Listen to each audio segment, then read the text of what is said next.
Hello friends, welcome to smile talk paramedical channel. Friends, ಇವತ್ತು ತಾರೀಕು 3/6/2026. ಇವತ್ತು ಜೂನ್ ತಿಂಗಳು ರನ್ನಿಂಗಲ್ಲಿದೆ. ನಮ್ಮ SSLC ಕಂಪ್ಲೀಟ್ ಆಗಿರುವಂಥ ವಿದ್ಯಾರ್ಥಿಗಳು ಈಗ ಕಾಯ್ತಾ ಇರುವಂಥ ಒಂದು ಎದುರು ಸಲುವಾಗಿ ಕಾಯ್ತಾ ಇದ್ದಾರೆ ಅಂತ ಹೇಳೋದಾದರೆ, ಈ ಪ್ಯಾರಾಮೆಡಿಕಲ್ ಬೋರ್ಡ್ ವತಿಯಿಂದ ಏನಾದರೂ ಗುಡ್ ನ್ಯೂಸ್ ಬರುತ್ತಾ, ಅಪ್ಲಿಕೇಶನ್ಗಳನ್ನು ಯಾವಾಗ ಬಿಡಬಹುದು, ಆಮೇಲೆ ಅದರ ನೋಟಿಫಿಕೇಶನ್ ಯಾವಾಗ ಇಶ್ಯೂ ಮಾಡ್ತಾರೆ, ಇದನ್ನೆಲ್ಲ ಕೂಡ ನೀವು ಕಾಯ್ತಾ ಇದ್ದೀರಿ. ನಾನು ಕೂಡ ಕಾಯ್ತಾ ಇದ್ದೀನಿ. ಪ್ರತಿ ವರ್ಷದಂತೆ ಏನಾಗ್ತಾ ಇತ್ತು ಅಂದರೆ, ನಾನೇ ನಿಮ್ಗೆ ಹೇಳ್ತಾ ಇದ್ದರೆ ವೇಟ್ ಮಾಡಿ 100% ವೇಟ್ ಮಾಡಿ ನಿಮ್ಗಳಿಗೆ ಅಪ್ಲಿಕೇಶನ್ ಬಿಡ್ತಾರೆ ಅಂತೇಳಿ.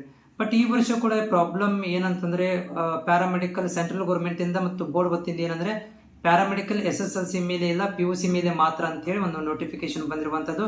ಅದರ ಜೊತೆಗೆ ಹೈಕೋರ್ಟ್ ವತಿಯಿಂದ ಸ್ಟೇ ಆರ್ಡರ್ ಬಂತು, ಇಲ್ಲ SSLC ಮೇಲೆ ಕೂಡ ಅಡ್ಮಿಷನ್ ತಗೋಬಹುದು ಅಂತೇಳಿ ಅವರು ಕೂಡ ಸ್ಟೇ ಆರ್ಡರ್ ತೊಗೊಂಡು, ಎರಡರ ನಡುವೆ ಕ್ಲಾರಿಟಿ ಇನ್ನೂ ಕೂಡ ಸಿಕ್ಕಿಲ್ಲ.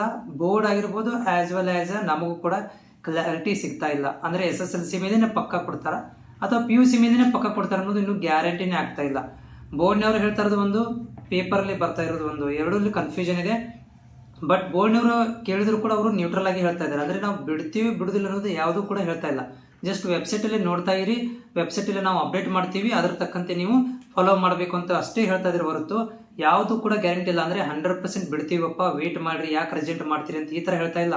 ವೆಬ್ಸೈಟ್ SSLC ಮೇಲೆ ಬಿಡ್ತಿರಲ್ಲ ಅಂತ ಕೇಳಿದ್ರೆ ಅದಕ್ಕೆ ಏನೋ ಆನ್ಸರ್ ಮಾಡಿದೆ, ಏನಿಲ್ಲ ಮುಂದಿನ ದಿನಗಳಲ್ಲಿ ನಾವು ಅದರ ಬಗ್ಗೆ ವೆಬ್ಸೈಟಲ್ಲಿ ಬಿಡ್ತೀವಿ, ಆವಾಗ ಬಿಟ್ಟಾಗ ನೋಡ್ತಾ ಇರಿ ಅಂತ ಹೇಳಿ ಕಟ್ ಮಾಡುವಂಥದ್ದು. ಹಿಂಗಿರಬೇಕಾದ್ರೆ ನಮ್ಮ SSLC ವಿದ್ಯಾರ್ಥಿಗಳು ಈಗ 2026ನೇ ಸಾಲಿನಲ್ಲಿ ಒಂಥರ ಅತಂತ್ರವಾಗಿ ಉಳ್ಕೊಂಡ್ಬಿಟ್ಟಿದ್ದಾರೆ. ಒಂದಷ್ಟು ಇದರಿಂದ ಕೋರ್ಟಿಂದ ಆದೇಶ ಬಂದಿರುವಂಥ ಕಾಲೇಜುಗಳು ಅಡ್ಮಿಷನ್ಗಳನ್ನು ತಗೊತಾ ಇದ್ದಾರೆ. ಒಂದು 200+ ಕಾಲೇಜುಗಳು ಮಾತ್ರ ಅಡ್ಮಿಷನ್ ತಗೊತಾ ಇರುವಂಥದ್ದು, ಎಲ್ಲ ಕಡೆ ತಗೊತಾ ಇಲ್ಲ. ಅದು ಕೋರ್ಟ್ ಆರ್ಡರ್ ಒಳಗಡೆ ಹೆಸರಿರುವಂಥ ಕಾಲೇಜುಗಳು ಅಡ್ಮಿಷನ್ಗಳನ್ನು ತಗೊತಾ ಇದ್ದಾರೆ. ಬಿಟ್ಟರೆ ಎಲ್ಲ ಕಾಲೇಜವರು ಕೂಡ ಯಾರು ಅಡ್ಮಿಷನ್ಗಳನ್ನು ತಗೊತಾ ಇಲ್ಲ. ಯಾಕಂದರೆ ಇನ್ನೂ ಬೋರ್ಡ್ ವತಿಯಿಂದ ಏನು ಕ್ಲಾರಿಟಿ ಸಿಗ್ತಾ ಇಲ್ಲ. ಹಿಂಗಿರಬೇಕಾದ್ರೆ ನಾನು ಹೇಳೋದು ಏನಪ್ಪ ಅಂದರೆ, ನೀವು ಇನ್ನೊಂದು ವಾರ ತನಕ ಕಾಯಿರಿ. ವಾರದ ಮೇಲೆ ನೀವು ಡಿಸೈಡ್ ಮಾಡ್ಕೊರಿ, ನಾವು ಇನ್ನೂ ಸ್ವಲ್ಪ ಕಾಯಬೇಕು ಅಥವಾ ಬೇರೆ ಯಾವ್ದಾದ್ರು ಕೋರ್ಸ್ಗೆ ಹೋಗಬೇಕು ಅಥವಾ ಪ್ರೈವೇಟ್ಗೆ ಹೋಗ್ಬೇಕಂತ ಡಿಸೈಡ್ ನೀವು ಮಾಡ್ಕೊರಿ. ಬಿಟ್ರೆ ಇಲ್ಲಿ ನೀವು ಕಂಪ್ಲೀಟ್ ಆಗಿ ಡಿಪೆಂಡ್ ಆಗಿ ಕೂತ್ಕೋಬೇಡ್ರಿ ಪ್ಯಾರಾಮೆಡಿಕಲ್ ಬೋರ್ಡ್ ಮೇಲೆ. ಯಾಕಂದ್ರೆ ಇದು ಗ್ಯಾರಂಟಿನೇ ಇಲ್ಲ, ಗ್ಯಾರಂಟಿ ಹೇಳ್ತಾನೆ ಇಲ್ಲ ಅಂದಮೇಲೆ ನಾನು ಕೂಡ ಹೇಳೋದು ಗ್ಯಾರಂಟಿ ಕೊಡೋಕೆ ಕಷ್ಟ ಆಗ್ತಾ ಇದೆ ಇವಾಗ. ಅದಕ್ಕೆ ಯಾರು ಈಗ ಪ್ಯಾರಾಮೆಡಿಕಲ್ ಅಪ್ಲಿಕೇಶನ್ ಸಲುವಾಗಿ ಕಾಯ್ತಾ ಇದ್ದೀರಿ, ಅವರು ಇನ್ನೊಂದು ವಾರ ಮಾತ್ರ ಕಾಯಿರಿ. ಮುಂದಿನ ದಿನಗಳಲ್ಲಿ ಏನು ಮಾಡ್ತಾರೆ ಗ್ಯಾರಂಟಿ ಇಲ್ಲ.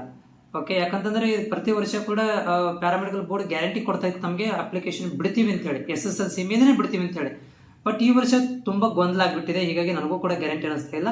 ಇನ್ನೊಂದು ವಾರ ಕಾಯಿರಿ, ಇನ್ನೊಂದು ವಾರ ಕಾಯಿನ ಏನಾದರೂ ಮಾಹಿತಿ ಬಂದ್ರೆ ನಾನು ನಿಮಗೆ ಒದಗಿಸ್ಕೊಡ್ತೇನೆ.